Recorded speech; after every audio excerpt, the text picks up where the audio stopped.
We have cleaned 3 bass. I want you guys to look at this.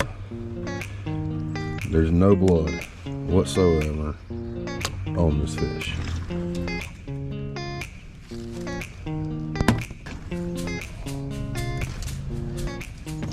All right, guys, we caught a few bass yesterday and decided to go ahead and keep some of them and clean them and eat them.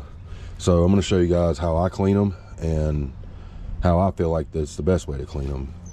A lot of people don't think about bass to eat them and everything else, but they're actually pretty good to eat. So I'm not saying to keep a 10-pound bass, but these are pretty decent eating size bass.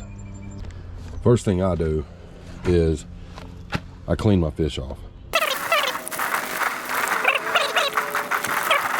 I know you're probably saying, well, Mike, you're not going to eat the skin, so why does it matter? Well, you're right, but when you put the meat that you are going to eat on a dirty table from the fish, it could have bacteria, it could have all kinds of different things. So just spray your fish off and get them clean. So decent sized eating fish. So we're going to get started. Let's get it.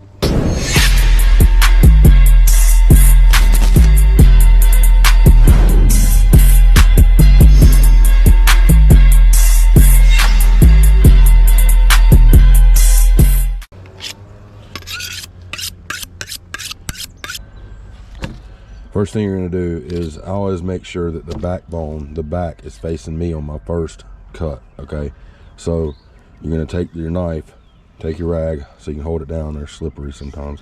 Go right behind this fin and cut at an angle, and then kind of follow down to the head bone right there, down to the head meat, and you won't go any further. You can feel your knife kind of stop, and then take your knife and in that incision turn it and go down this fin, this dorsal fin right here, down its backbone, and just kind of score it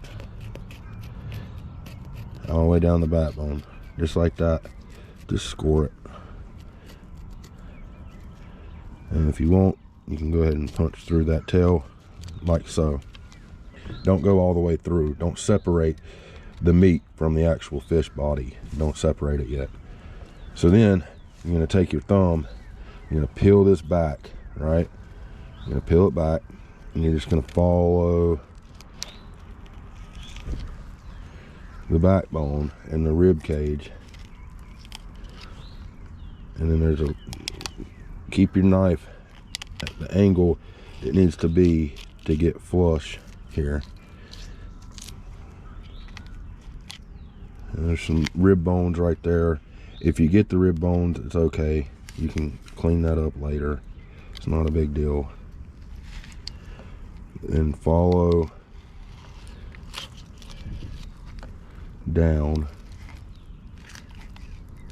You don't want to get into the stomach meat, just because you don't want all that. Now, once you have all that, flip the fish around. While you have this still attached, it makes it easier to take the meat off of the skin, and then you just keep your knife at about a 40-degree angle, and slide your knife down how it's flat. See, it's pretty much flat.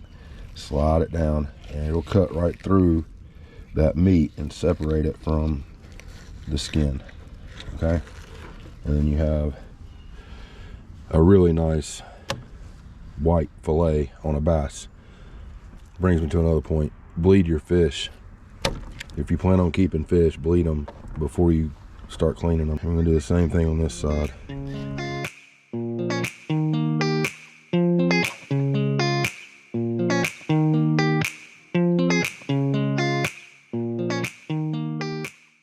We're not in a race here, so take your time.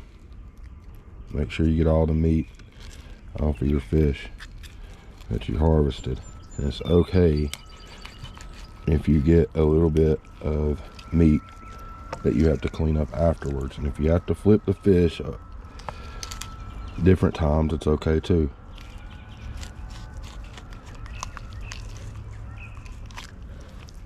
just like so. I didn't get any of that rib meat and bones. There's no bones. And then flip it over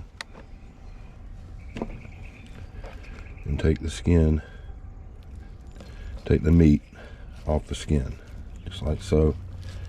Slide your knife again at around a 40-degree angle, pretty much flat to the table, getting all the meat that you can. And there's another white fillet, because there's no blood in my fish. And the reason why is because I bleed my fish. I keep saying that, but it's way better table fare when you bleed your fish. You know, I'll go in here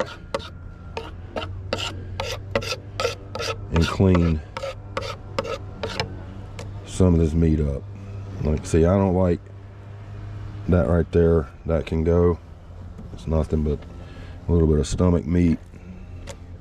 There's no bones in here except for right there. There's not really a bone, it's cartilage. Just take your knife, cut that out. No big deal. And you're good to go. Throw it in the bucket. That little belly meat right there, I could care less about. You just take your fingers, and once you can feel fish a lot better when you use your bare hand. You can feel bones. And so there's no bones, and it's very white meat, very white.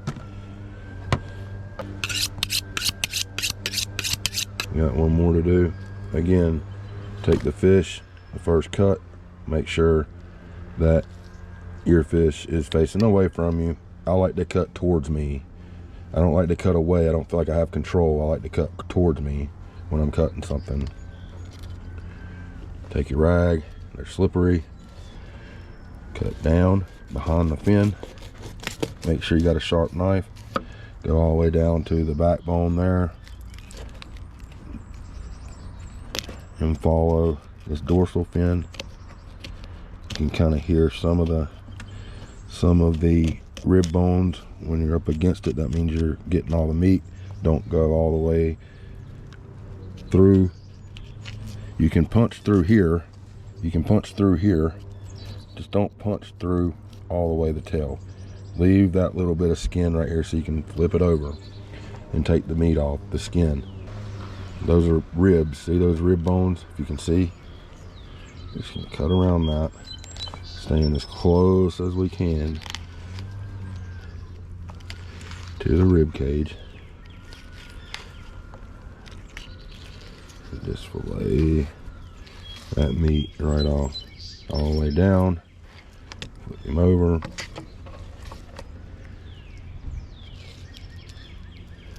And take the meat off of the skin.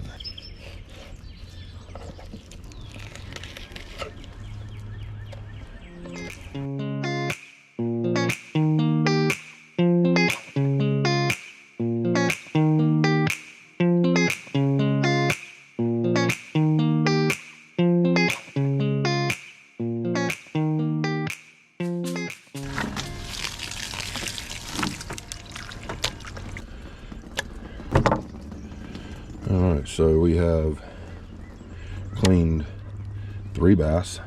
One was pretty small, but I want you guys to look at this. There's no blood whatsoever on this fish. Bleed your fish, you'll thank me later.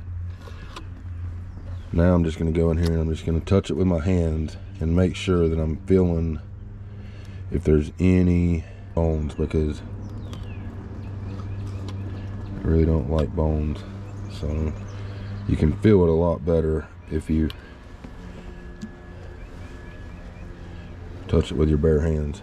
Throw it in the bucket. And that's all she wrote, boys. Thanks for watching. Hopefully you learned something. Don't cut all the way into the stomach, and bleed your fish, and you'll have the white meat with no blood whatsoever. Stay tuned for more. Like, comment, subscribe, and we'll see you on the water. See ya.